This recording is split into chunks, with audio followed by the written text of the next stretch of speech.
78வது சுதந்திர தினத்தை நாம் இன்று கொண்டாடுகிறோம். 133 வருட காலம் மிகவும் குரூரமான நெருக்கடி நிறைந்த கொள்ளை கூட்டத்தின் காலனித்துவ ஆட்சியின் பின்னர் 1948 சுதந்திரம் கிடைத்த வருடமாகும். அதே போன்று பல நூற்றாண்டுகள் காலனித்துவத்துக்கு எதிராக எமது மூதாதையினர் எமது இரத்தம், கண்ணீர், வியர்வையை இந்த நாட்டுக்காக அவர்கள் அர்ப்பணித்தார்கள். அன்று எமது மூதாதையினர் திட உறுதியுடனான நம்பிக்கையுடனான போராட்டத்தின் பலனாக எமக்கு தனித்துவமான இறைமையின் உரிமை கிடைத்தது.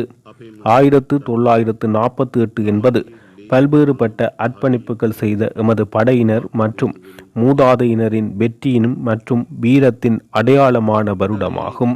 குறிப்பாக நாம் வாழ்வில் பல்வேறு நிலைகளுக்கு முகம் கொடுப்பதை அனைவரும் அறிவோம். பலர் தங்களுக்காக போராடுகின்றனர், போராட்டங்களில் ஈடுபடுகின்றனர். அது அரிதான விடயம் அன்று, அது பொதுவான விடயமாகும். ஆனால் யாராவது தாய் நாட்டுக்காக, அதே போன்று எதிர்கால சந்ததிக்காக தமது உயிரை அர்ப்பணித்து போராடுவதாக இருந்தால் அவர்கள் உண்மையில் வீரர்களாக மாறுவதை தடுக்க முடியாது. அவர்கள் மிகவும் உயர்வான பணியில் ஈடுபடுகின்றனர். நாம் இன்று கால் பதித்துள்ள இந்த பூமி தாய்நாட்டுக்காக போராடிய எமது மக்களின் எதிர்காலம் மற்றும் சுபீட்சத்துக்காக போராடிய எமது மூதாதையினர், எமது சகோதர சகோதரிகள் இரத்தம், கண்ணீர் மற்றும் வியர்வையினால் இந்த பூமி ஈரமாகியுள்ளது. அவர்கள் எமது இதயங்களில் வீரத்தில் உயர்ந்த இடத்தில் குடிகொண்டுள்ளனர் என்பதை குறிப்பிட விரும்புகிறேன். எனவே இன்றைய தினத்தில் குறிப்பாக எமது தாய்நாட்டின் சுதந்திரம் மற்றும் மக்களின் உயர்ந்த சுதந்திரத்துக்காக போராடிய வீரர்களுக்கு எமது மரியாதையும் கௌரவத்தையும் அளிக்க வேண்டும். நாம் சுதந்திரத்துக்கு பின்னர் 78 வருடங்கள் பயணித்துள்ளோம். ஆனால் எமது சுதந்திரத்தின் மிக முக்கியமான பணி, சுதந்திரம் முழுமையடைவது நாம் எந்தளவு பொருளாதார ரீதியில் எந்தளவு சுதந்திரம் பெறுகிறோம் என்ற காரணியின் அடிப்படையிலே என நான் கருதுகிறேன். பூரணமான சுதந்திரம் தொடர்பான போராட்டம் இன்னும் இருப்பதாக நான் கருதுகிறேன். அந்த போராட்டம் எமக்குள்ளும் உங்களுக்குள்ளும் இருப்பதாக நான் நினைக்கிறேன். குறிப்பாக இவ்வருட சுதந்திர தினத்தின் துணைப்பொருள் இலங்கையை கட்டி எழுப்புவோம் என்பதாகும். நாம் இலங்கையின் சுயாதீனத்தன்மை, இறைமை, எமது சுதந்திரம் ஆகிய தூண்களின் மேல் மீண்டும் நிலைநிறுத்த வேண்டும், மீள கட்டி எழுப்ப வேண்டும். அதனை மீள கட்டி எழுப்புகையில் எமது தாற்பயம் என்னவாக இருக்க வேண்டும்? நாம் மிகவும் உயர்ந்த வரலாற்றை கொண்டிருக்கின்றோம் என்பதை நாம் அனைவரும் அறிவோம். எமது மூதாதையினர் அந்த காலத்துக்கு உகந்த வகையில் அந்த காலப்பகுதியின் இருப்புக்கு ஏற்றவாறு மிக உயர்ந்த தொழில்நுட்ப அறிவை கொண்டிருந்ததை எமது வரலாற்று ரீதியான தகவல்கள் எமக்கு சுட்டிக்காட்டுகின்றன. நாம் பெருமை மிக்க வரலாற்றை கொண்ட தேசமாகும். அதே போன்று அண்மை கால வரலாற்றில் நாம் ஒதுக்க வேண்டிய பல விடயங்கள் உள்ளதோடு உள்வாங்க வேண்டிய பெருமளவான விடயங்களும் உள்ளன. அதனால் இலங்கையை கட்டி எழுப்புவதற்கான பாதை தாய்நாட்டுடனான பிரிக்க முடியாத தொடர்புகளாகும். எமது தாய்நாட்டை கட்டி எழுப்புகையில் வரலாற்றினால் வழங்கியுள்ள முக்கிய தாற்பயத்தை இந்த பூமியில் மீள ஸ்தாபிப்பதற்கான பாதையை நாம் பொருளாதாரத்தை மீள கட்டி எழுப்புவதற்கான பாதையாக தெரிவு செய்யப்படும்.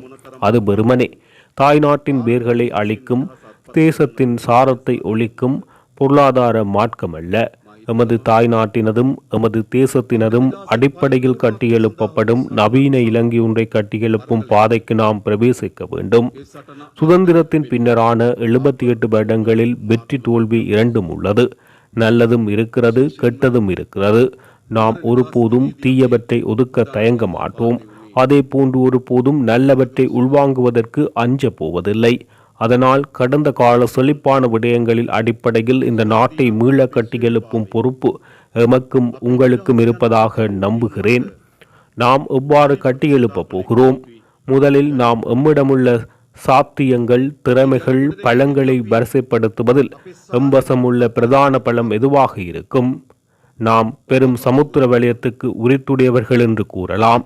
சிறந்த காலநிலை வலயத்தில் அமைந்துள்ளோம் என்று கூறலாம். இயற்கை வளங்களினால் பூசிக்கப்பட்டுள்ளதாக எமக்கு கூற முடியும். ஆனால் இவை அனைத்தையும் விட மனித வளமே உயர்வான வளம் என நாம் நம்புகிறோம். எமது நாட்டை கட்டியெழுப்புவதற்கான திட உறுதிக்கு வருவோமானால் எமது மனித வளம் உலகில் உள்ள எந்த ஒரு தேசத்துடனும் போட்டி போடக்கூடிய சகல வகையிலும் பூரணத்துவமான மனிதவளமாக மாற்றியமைக்கப்பட வேண்டும். அறியாமைக்கு பதிலாக அறிவையும், பழைய பாதகங்களுக்கு பதிலாக முன்னேற்றத்தையும், பிரிவினைக்கு பதிலாக ஒற்றுமையையும் அடிப்படையாக கொண்ட நவீன மனித வளத்தை உருவாக்க வேண்டும். குறிப்பாக அதில் கலை, இலக்கியம், வரலாறு, அதே போன்று புதிய தொழில்நுட்பம் மற்றும் கல்வி என்பன இந்த மனித வளத்தை முன்னேற்றுவதில் முக்கிய பங்காற்றுவதை நாம் அனைவரும் அறிவோம். அவ்வாறானால் எமது நாட்டில் முன்னேற்றகரமான மனித வளத்தை எதனால் கட்டி எழுப்பப் போகிறோம்? அறிவு, கருணை, நவீன தொழில்நுட்பத்தை இணைத்துக் கொள்வதன் ஊடாக மேன்மையான மனித வளத்தை உருவாக்க வேண்டும். அதனை உருவாக்குவதற்கு எமது கல்வித்துறையில் பாரிய மாற்ற யுகத்தை ஆரம்பிக்க வேண்டும். நாம் அதற்கு தயாராக இருக்கிறோம். நவீன மனிதனை உருவாக்கும் முயற்சிக்கு பழைய பாதகங்களினால் எந்தளவு இடையூறு செய்தாலும் அவை அனைத்துக்கும் எதிராக நவீன அறிவு, நவீன தொழில்நுட்பம், நவீன மனிதனை உருவாக்க தேவையான பரிமாற்றத்துக்கான பணியை மேற்கொள்ள நாம் தயார். அதற்காக எமது நாட்டு பொதுமக்களின் ஒத்துழைப்பு உள்ளது என நாம் நம்புகிறோம். அதே போன்று அடுத்த முக்கிய விடயம், மனித வளம் எமக்கு முக்கிய பலமாக உள்ளது என்ற உண்மையான விடயமாகும். ஆனால் அந்த பலம் நாம் பிரிந்திருப்பதா அல்லது இணைந்திருப்பதிலா தங்கியுள்ளது. எம்மிடமுள்ள பிரதான பலமான மனித வளம் எமது ஒற்றுமையில் மாத்திரமே தங்கியுள்ளது. நாம் பிரிந்தால் எமது பலம் பலவீனமடையும். நாம் மற்றவர் மீது குரோதம் மற்றும் சந்தேகம் மற்றும் மோதல் ஏற்பட்டால் எமது பிரதான பலம் பலவீனமடையும். இலங்கை என்பது பல்வேறு மதத்தவர்கள் வாழும் நாடு. எமக்கே தனித்துவமான கலாச்சாரங்களை கொண்ட மக்கள் உள்ளனர். அதே போன்று பிரதானமாக இரு மொழிகளை எமது தாய்மொழியாக கொண்ட மக்கள் வாழ்கின்றனர். நம்பிக்கைகள், கலாச்சாரங்கள், வழிபாடுகளில் வேறுபாடு உள்ளன. நாம் எங்கு நோக்கி செல்ல வேண்டும்? இந்த மாற்றங்களை மோதலுக்காக பயன்படுத்தலாம். இந்த மாற்றங்களை மற்றவர்களுக்கு எதிரான ஆயுதமாக உயர்த்தி பிடிக்க முடியும். ஆனால் அவை எமது பலத்தை பலவீனப்படுத்திவிடும். எமது அபிலாசை எது? இந்த வேறுபாடுகளை மதித்து ஒவ்வொரு இனக்குழுவின் தனித்துவத்தை அங்கீகரித்து அதேவேளை இலங்கையராக சிந்திக்கக்கூடிய புதிய மாற்றத்துக்கான யுகம் எமக்கு அவசியம். எமது அகராதியில் இருக்கும் மிகவும் அசிங்கமான இரு வசனங்கள் அவை. இனவாதம் மற்றும் மதவாதம் தான் அவை. அதனால் இனவாதம் மற்றும் மதவாதத்தினால் எம்பசமுள்ள பழங்களை நாம் சுயமாக அழிப்பதும் பலவீனப்படுத்துவதும் தான் நடக்கிறது என நம்புகிறோம். அதனால் எமது நாட்டில் எந்தவித பிரிவினைக்கும் இனவாதத்துக்கும் இடமளிக்க மாட்டோம் என்பதை மீண்டும் மீண்டும் வலியுறுத்துகிறோம். எமது நாட்டில் தேசிய ஒற்றுமையை கட்டியெழுப்புவதற்கான பிரதான பலத்தை கட்டியெழுப்புவோம் என்பதை எமது நாட்டு மக்களுக்கு அறிவிக்கிறோம். அடுத்த பிரதான விடயம் என்ன? எமக்கு பலமான மனித வளத்தை கட்டியெழுப்புவதை போன்றே மனித வளத்தின் ஒற்றுமையை கட்டியெழுப்பிய பின்னர் அனைவரும் சட்டத்தின் ஆட்சியை சமமாகவும் நியாயமாகவும் நிலைநாட்ட வேண்டும். நாம் தேசத்தை கட்டியெழுப்ப வேண்டும். நவீன இலங்கையை கட்டியெழுப்ப வேண்டும். அனைவரும் சட்டம் என்னும் கோட்டுக்கு கீழ் இருக்க வேண்டும். நமது நாட்டு பிரஜைகள் மத்தியில் சட்டத்தின் ஆட்சி தொடர்பிலான நம்பிக்கையை உறுதிப்படுத்த வேண்டும். எந்த ஒரு நியாயமான நபரும் சட்டத்தின் ஆட்சியை உறுதிப்படுத்துவதற்கு அச்சமடைய மாட்டார். அனைத்து நியாயமான நபரும் சட்டத்தின் ஆட்சியை எதிர்பார்ப்பதாக நாம் அறிவோம். ஆனால் சட்டத்தின் ஆட்சியை ஓரங்கட்டுகின்றனர். வீழ்த்தப்பட்ட நபர்கள் சட்டத்தின் ஆட்சி உறுதிப்படுத்தப்படுவதற்கு அஞ்சுகின்றனர் என்பதை நாம் அறிவோம். எமக்கு வழங்கப்பட்டுள்ள பொறுப்பான இலங்கையை கட்டி எழுப்புகையில் இலங்கையை கட்டி எழுப்புவோம் என்ற துணைப்பொருளுக்கு சட்டத்தின் ஆட்சியை முறையாக உறுதிப்படுத்துவதில் உயிரோட்டம் ஏற்படுகிறது. அதே போன்று எமது நாட்டை கட்டி எழுப்புகையில் எமக்காக மட்டுமன்றி எதிர்கால சந்ததிக்கு உகந்த தேசத்தை உருவாக்க வேண்டும். அண்மை காலத்தில் முகம் கொடுத்த டித்வா சூறாவளியை பாருங்கள். பல நூறு மண் சரிவுகள் பதியப்பட்டன. மலைகள் சரிந்தன. ஆற்றங்கரைகளில் விரிசல்கள் ஏற்பட்டன.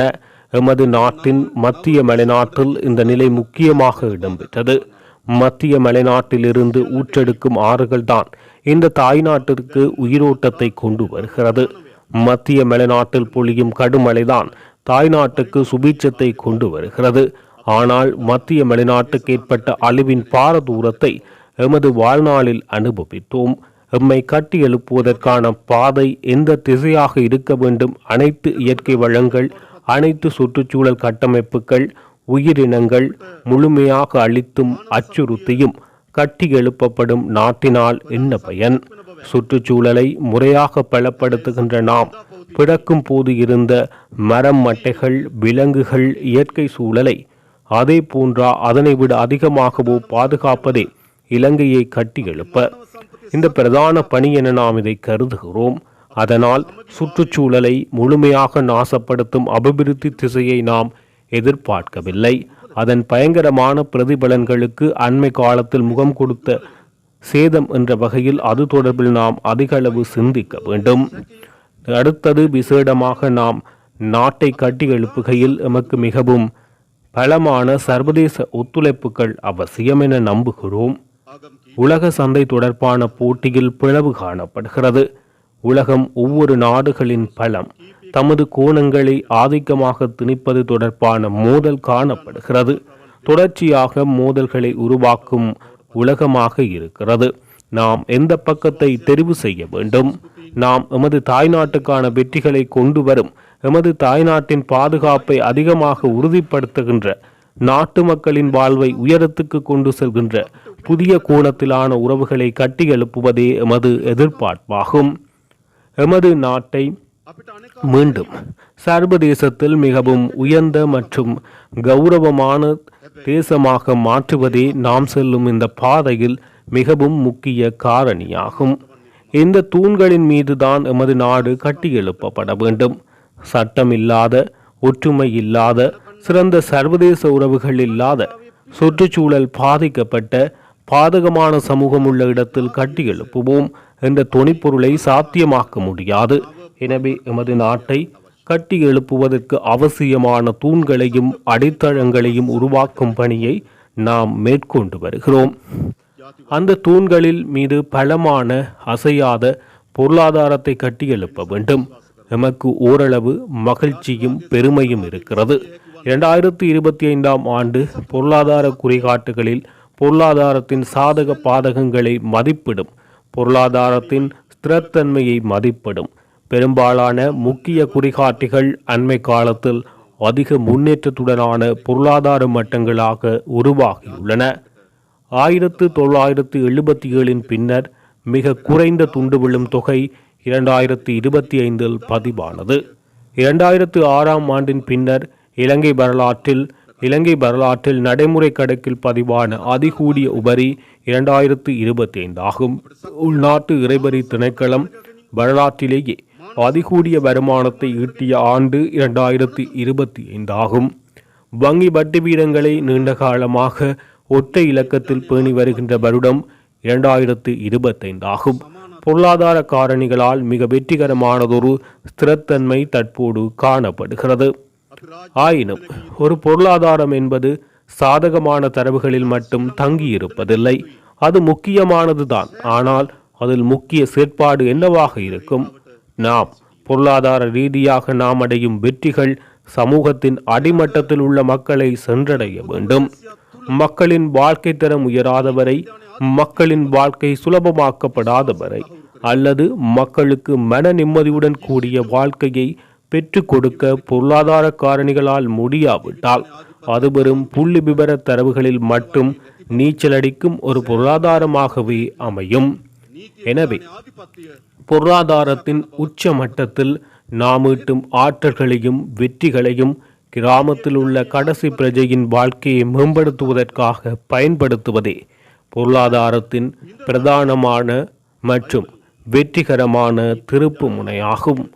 அந்த வகையில் மீண்டும் கட்டியெழுப்பப்படும் இலங்கையின் நோக்கம் பொருளாதாரத்தின் நன்மைகள் சமூகத்தின் அடிமட்ட மக்கள் வரை சென்றடையும் ஒரு புதிய இலங்கையை கட்டி எழுப்புவதாகும். அதனை செய்ய வேண்டும். அதே போன்று சுதந்திரம் என்பது முழுமையான சுதந்திரமாக மாறுவது நாம் பொருளாதார ரீதியாக எந்தளவு பலமாக இருக்கின்றோம் என்கின்ற காரணியிலேயே தங்கியுள்ளது. பொருளாதார பங்களிப்பு 2 விடயங்களில் முக்கியத்துவம் பெறுகிறது. ஒரு புறம் மக்களின் வாழ்க்கையை மேம்படுத்துவதற்கும் மறுபுறம் நமது நாட்டின் இறையாண்மை மற்றும் சுயாதீனத்தின் பலத்தை உறுதிப்படுத்துவதற்கும் அது அவசியமாகிறது. அப்படியாயின் நாம் என்ன செய்ய வேண்டும்? அதற்கேற்ற புதிய பொருளாதார கண்ணோட்டத்துடன் எமது நாட்டின் பொருளாதாரத்தை கட்டியெழுப்ப வேண்டும்.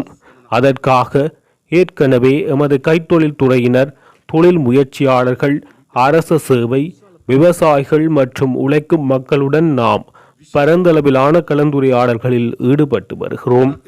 இந்த நாட்டை கட்டியெழுப்புவது என்பது எமது பிரதான வளமான மனித வளத்தின் தோள்களில் சுமத்தப்பட வேண்டிய ஒரு பணியாகும்.